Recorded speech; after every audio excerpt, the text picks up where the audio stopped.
mma na Igbo bụ Igbo.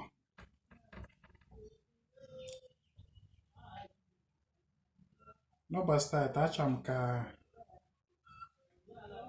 anyị tụlee ihe gbasara ọdịnanị.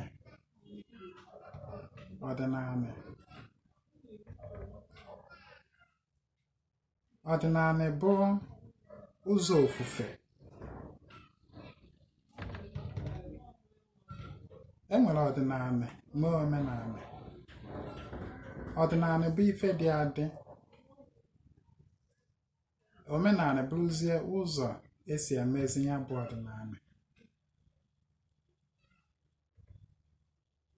Omenanị bụ ụzọ ofufe mmụọ dịka o si wee dị n'ala Igbo. Maka na ndị ọbụla nwere ụzọ ofufe mmụọ dịwagalụ ha. Nke anyị nwa bụ ndị Igbo akpọrọ ya ọdịnanị ma ọ bụ isi omenanị. Mana omenanị na ọdịnanị abụchaghịkwa ofu. Kama na ọ na-abụ mgbe ụfọdụ anyị na-ekwu okwu abịa mmadụ nwere ike na-ekwu maka omenanị, ọ na-akpọ ọdịnanị. So ya bụ na mgbe ụfọdụ enwere ike ha abụọ ewukọta ha abụọ ma ọ bụ eyuzuo ofu wee kọwaa nke ọzọ. Mana nke bụ isiokwu bụ na ọ bụrụ na mgbe ọbụla ya nụrụ ọdịnanị ma ọ bụ omenanị, ọ bụ Igbo ka a na-ekwu maka ya. A sịrị na ọdịbendị na-adịrị ha, ọdịbendị na-adịrị file nkụ nọ na mba na ịga na mba nne. Dat na ụzọ nke ofufe mmụọ okike na onwe ya, Chukwu okike nyere mmadụ, nyere ụmụ Igbo dịka ndị pụrụ iche ha bụ, dịka ndị n'ọrụ onwe ha, as unique as they are, as different from other race and other color. Ụzọ ofufe mmụọ okike Chukwu okike nyere ụmụ Igbo bụ ọdịnanị na omenanị. Ọdịnanị bụ ihe dị adị, that is, ọ dị adị mmadụ ewee dị, ọ bụla mmadụ hibere ọdịnanị. Ọdịnanị bụ abịa n'oyibo akpọ divine principles, that is,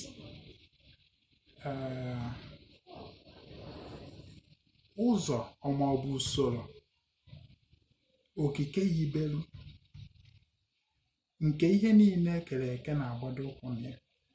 Ya bụ ọdịnanị.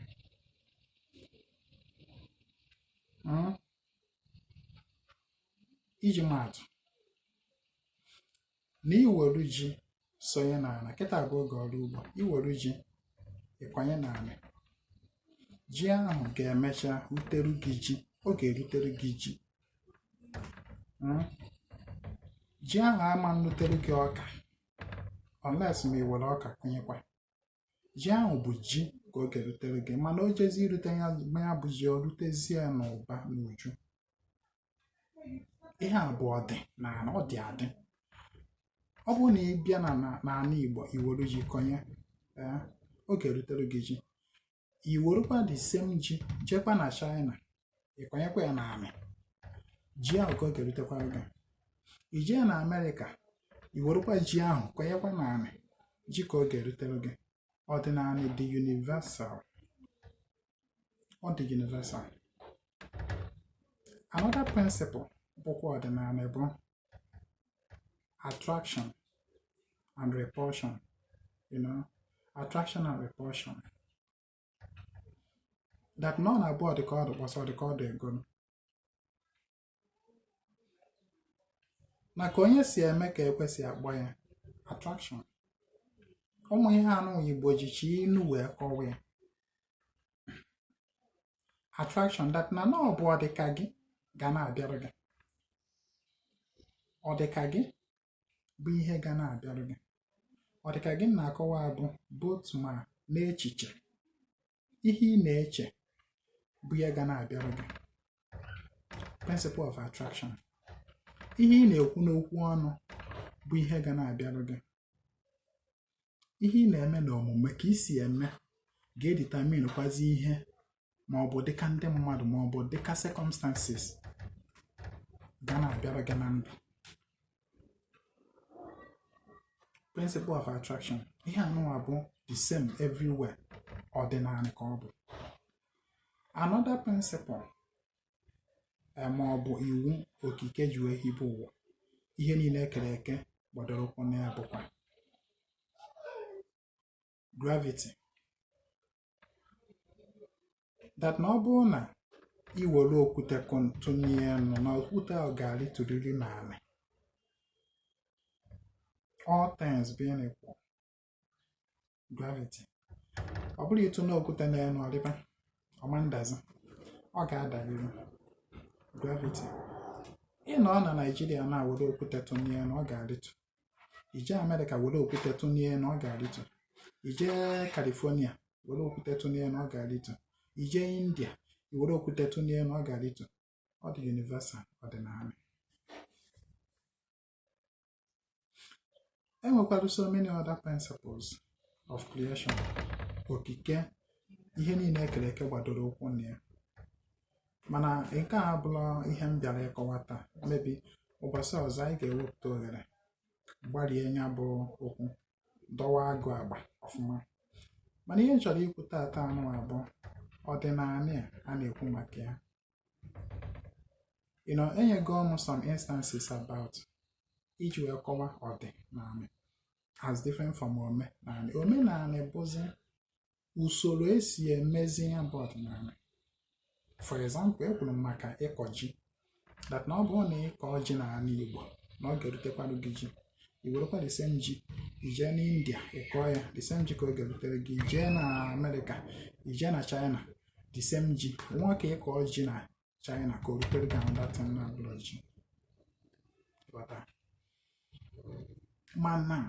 Mana abịazie usoro ndị be anyị sizi akọ ya bụ ji na anị nwere ike dị iche from otu ndị China si akọ ya na be ha. Nyewa bụzi ome na anị dị ya. Ome na anị ebe ahụ ka ndị iche na-adị. Ọ bụrụ otu ndị ebe a si eme ya ka ndị ebe a si eme ya.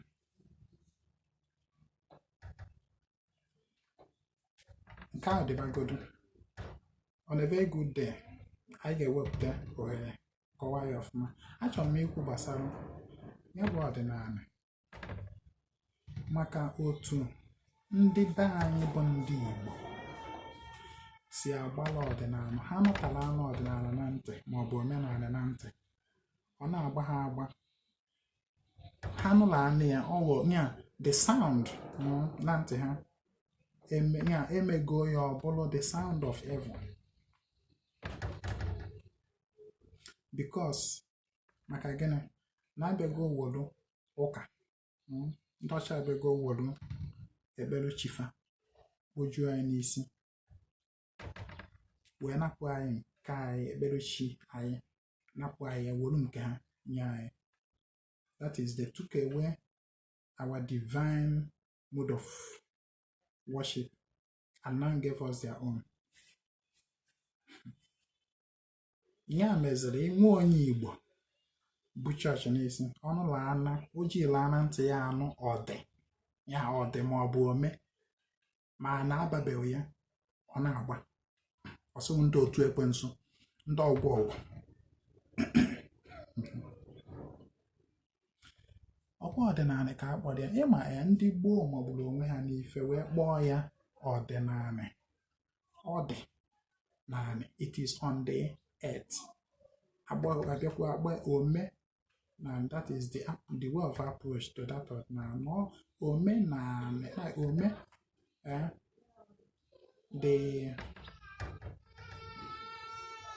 the approach to that which is on earth. Omenanị.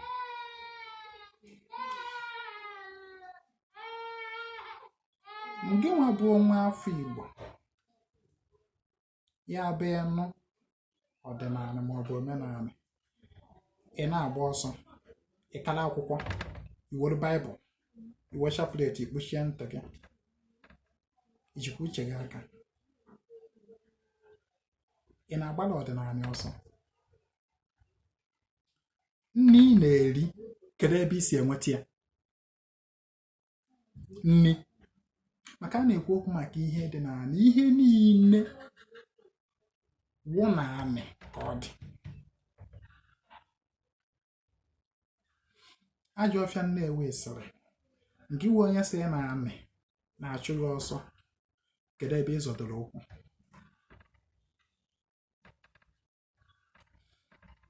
Ị na-agbara anị ọsọ, ya ị na-agbara ọdịnala. Ọ dị ka ọ na-ede anụ Igbo ọfụma, ha sị na ọ na-eghọtaghọ dị Igbo.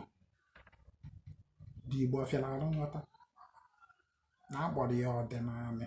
Enụla anị ya, ndị otu ekwensu, ndị ọjọọ, ndị na-agwọ ọgwụ, ị na-agba. What is pushing you? I don't understand. Ọkwa na ife mmadụ amala ọ bụ ife na-eyi ya ụjọ, ihe mmadụ aghọtaghị. Because na ihe mmadụ ghọtara in toto, true and true, onwe ka ife ahụ ka oyi ego egwu. Ị nọ maka ọdịnala na-agba ọsọ. My brother, my sister, gị bụ nwanne m furu efu, gị bụ atụrụ Igbo kpafuru akpafu. Maka ihe ọ bụ, gị nwa bụ nwa afọ Igbo hapụrụ ekpere chi gị dịka nwa afọ Igbo wee na-ekpere chi nwa onye ọcha. Ifuru efu. You are a lost sheep of the Igbo. O nwere ka efọ m nkịta anụ ekpọọ m the lost sheep of Israel. Number 1, ọ na-abụla m onye Israel. Number 2, ọ na-efu gbolo efu m efu. Ọ nke nwa bụ nwa afọ Igbo na-agbalụ ekpere chi gị ọsọ bụ onye furu efu. Ị na-agbala ọdịnala ọsọ, ị na-agbala omenala ọsọ. Whereas na ọ na-anị a ka ịzọdokwara ọkụ. Ị naghị eferu na iferugodu n'elu sef ikuku nwa anụ ị na-efe na ya, nya isizie ka ị hapụ n'ala ka ifewezie n'elu ka ị wee gbanara ọdịnala ma ọ gbanara omenala. Ikuku ahụ ị na-efe na ya ụkwa n'ala ka o si wee nite ikuku naanị ka o si. Nri ị na-eri ụtụtụ, efi, abalị naanị ka o si. Mmiri iji awụgharị ị na-aṅụ na-asọstenu gị naanị ka o si. Naanị ka mmiri dị. Maka na ọ bụrụ na iwepụ mmiri niile dị n'ụwa, ihe ị ga-enwetakwa abụ gịnị? Anị ka ị ga-enwetakwa. Nri niile ị na-eri ọ naanị ka o si. Ikuku ị na-eku naanị ka o si apụta. As a matter of fact, that oxygen O2 that you breathe in, but plants, ukwu osisi nọcha na anị na-enye anyị ya, na-enye ya mụ na gị. Ọ bụrụ na anyị were anyị nara ha oxygen, anyị enye ha carbon dioxide, fe use kwa ya, transform kwa ya, nyekwa anyị oxygen, ikurukwa ya, inyefa carbon dioxide, give and take, give and take. Naanị ka ihe niile dị. Kedu ihe na-agba ọsọ? Ọgwụ ya na-aṅụ naanị ka esi emepụta ya. Ahụ adịrọ gị na ije goro paracetamol. Ihe eji wee lụda paracetamol is gotten from the earth. Ya bụ na ihe m chọrọ ịkọwara anyị n'ụbọchị taa bụ ka anyị gbadowe ọsọ ụmụ Igbo. Gị bụ nwa afọ Igbo furu efu na-agbalụ ọdịnala omenala be nna gị ọsọ. Marụ na onwere ebe Igbo eje, maka na ịma ngọnarị onwe gị. Gị nwa nwe onye ya abịa nụ ọdịnala omenala, iwere Baịbụl nke aka na-agba kpuchie ntị gị. Marụ na nnukwu ife mere gị, ajọ ife mere gị. Maka na as a matter of fact, every race, every color, every people have their own divine way of worship. our own divine way of worship as ndị Igbo bụ ọdịnala na omenala. Ndị nwa bụ nwaafọ Igbo ga-ahapụzi ọdịbe gị, ekperechi nke gị, nke okike nyere gị, ijezie na-emezi nke nwa onye ọcha, ifuru efu. Ya bụ Igbo, ka anyị nata m, ka anyị makọọ nke bụ nke anyị, maka na ọdịbendị na-alụlụfe ọrụ. When you throw away your traditional and the spiritual identity, your cultural and the spiritual identity, you are lost. When you throw away the thing that identifies you, you are completely lost. Ịma na ihe ndị ụka na-eme ewe abịa, ebugodo ụzọ gbanwee afa gị, afa Igbo gị, agbagodo na ewerugo afa nwa onye ọcha nye gị, impose on you. Let's say for example, na afa gị, afa Igbo gị, naturally, onye Igbo ọbụla nwere afa okike na-abịa ụbọchị amụrụ ya. Ịma maka nke ahụ, na ngị nwa bụ onye Igbo na o nwere afa naturally okike balụ gị iji wee bịa ụwa. Afa ahụ bụ ụbọchị amụrụ gị. Gị nwa bụ nwa afọ Igbo, ọ na-amụrụ gị ụbọchị Eke, amụrụ gị ụbọchị Orie. Ọ na-amụrụ gị ụbọchị Orie, amụrụ gị ụbọchị Afọ. Ọ na-amụrụ gị ụbọchị Afọ, amụrụ gị ụbọchị Nkwọ. These 4 market days, and that automatically is your name. It's either you are Okeke, Okorie, Okafọ, or Okonkwo, or Mgbeke, Mgborie, Mgbafọ, or Mgbankwọ. Either of these, you are one. Then o nwere ike nne na nna gị abịakwuzie gụọ gị another name, Igbo name. Probably na-abịa gụọ gị Chinonso, Chukwunonso.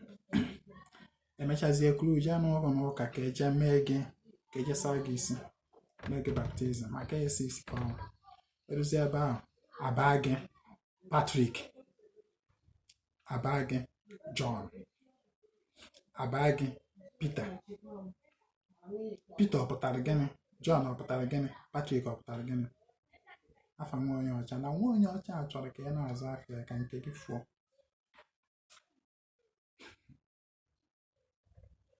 O nwere post mme na Facebook mbọsị ụnyaahụ nwanne ụnyaahụ, that na mmadụ ka nne na nna ya mụrụ ya baa ya osi na mmiri, o wee mechaa wee baa ụka, wee na-eme nnọọ ọfụma nna na chọọchị ịghọta. Mana afa ya ahụ bịa bụrụ ebara ya, ndị chọọchị na-asị ya ka a man of God esi wee na-aza osi na mmiri, n'ọwa ajọ afa, n'ọwa ajọ mmụọ, na mmiri bụ ajọ mmụọ, na a child of God shouldn't answer that. Wee megide nwoke mmadụ wee gbanwee afọ wee zawazie Moses. Ụmụnne m, gịnị bụ osi na mmiri? Osi na mmiri bụ mmadụ ma ọ bụ ife esi na mmiri weta, drawn out of water. Gịnị ka Moses pụtara? Moses, based on Bible explanation, bụ a name that means drawn out of water. Mana nwa onye Igbo tụfuru osi na mmiri wee zabazie Moses. Neneni ya nene, ekenekwa m ọnụ. Afa m bụ ezi nwa Igbo, Chinonso ezi mmụọ, nwa Chitubelu Ugo, the Ọdịnanị evangelist. Anyị ga-enwe oge ọzọ. Daalụ m.